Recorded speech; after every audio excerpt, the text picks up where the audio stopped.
Good evening. Good evening. I'm really excited to be here, and I want to tell you thank you all for coming out.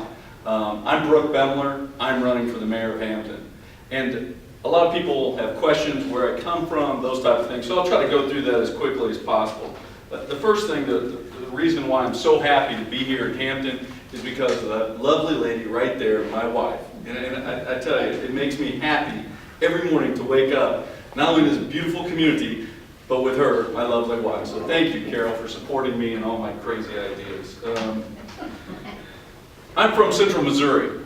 I was raised in a small town of 2,100. But it's interesting, when I interviewed for the chamber position, I went through the same thing. It was a county seat, 2,100, and we grew up. My dad owned a Ben Franklin 5 and dime. He woke up every morning concerned about whether Walmart was going to move to town, whether I was going to eat that weekend, whether we were going to make our house payment. There were 4 kids, I was the youngest. We got up every morning from the day we were able to walk to sweep that sidewalk. The day we could count, we made change. We worked 6 days a week.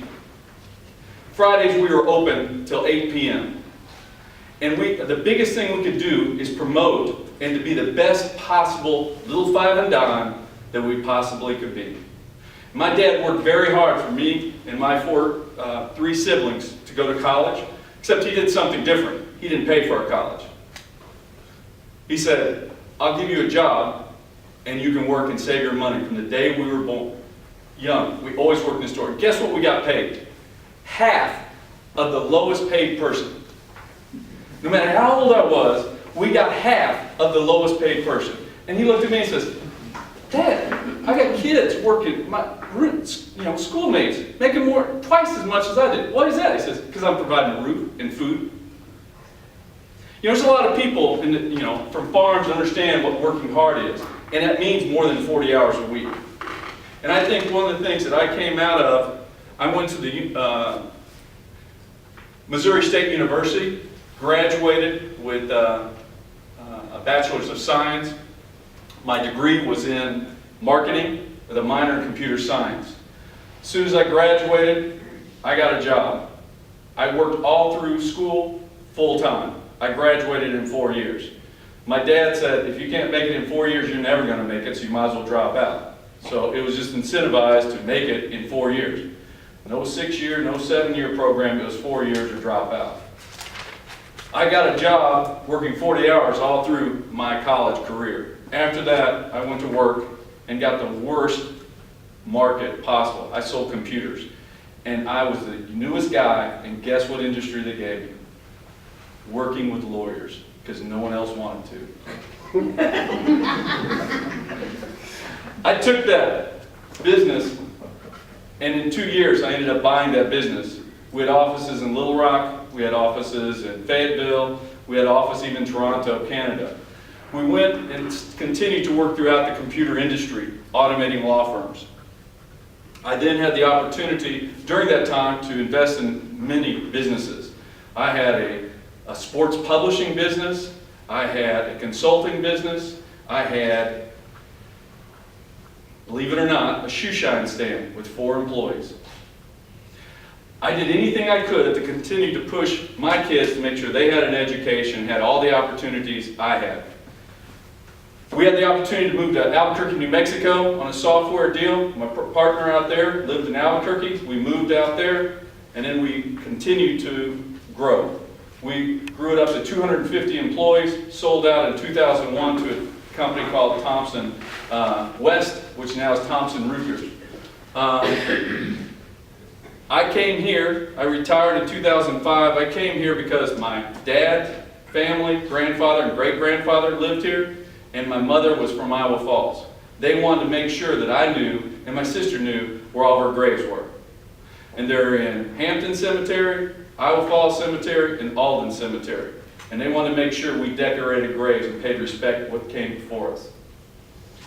I came up here to take care of my uncle, to watch over him, and I discovered my great-grandmother's house, which my second cousin owned. I got to clean it out, got to work on that. I loved it. I also got to work on my second cousin's husband's birth home out in the country, and I loved that. I moved We moved now. We live here in Hampton. We bought a duplex. We're remodeling it on the north side of town. And we're living in the Windsor Theater until that's done. Because if anybody's ever had to live in remodeling, it's not a lot of fun. So we decided to move in an apartment while our duplex is being redone. While I was in Albuquerque, New Mexico, I received my Master's in Business Administration. I've been employed by either public or private companies all my life. I believe in our community. And I believe that some of the things that are going to happen in the next 2 years are going to have to take a business mind. Because one of the things about what's going to happen in 2 years is everyone is telling me from the business side of it is we're paying too much taxes, and probably the governor is going to happen, and we're going to cut our property taxes, which means a funding deficit in our community. But you know what? Everybody looks at that's a negative thing. I think that's an opportunity. I think it's an opportunity to stimulate business. I think it's an opportunity for all of us to grow our businesses with that. Instead of taking a declining position in our community, let's start talking about how we're going to grow our community. What would happen if we had a subdivision and started growing more houses and built more houses because we have more jobs, because we believe in a positive state? No one invests in bad attitudes. No one does. No one wants to do add-ons on their house. No one wants to buy a bigger house. And no one wants to invest in a business if you think it's negative. I'm saying it's positive. I think there's great buys here in Hampton. And I think we need to continue to grow it. I think Karen Mitchell at Franklin County Development, I think all of us together, bonding together and putting together the best space forward, whether it's in social media, on websites or conventions or anything else, this is the place you want to live and start your business and your family. There's no doubt in my mind. Because if there is a doubt in our minds, we shouldn't maybe be involved in our community. But you all believe in our community. You're here. You're wanting to hear what's going on. And I'm saying to you, what can you do about it? Guess what? What I did today, I went and voted. The polls are open. There's no reason why you don't get over there right now and drag a friend along and vote. You can vote right now. Oh, if you're not registered, go over and register and vote. It's all right here. If you can't make it, you can go over and call them. You call 641-456-5622. The auditor's office, they'll mail you an absentee ballot. Or you can just go over there and register and vote right now. There's no reason to wait. This is how you get involved in your community, by having a say, and that's by voting. Thank you very much for your support. I'll be here to answer more questions. Thank you.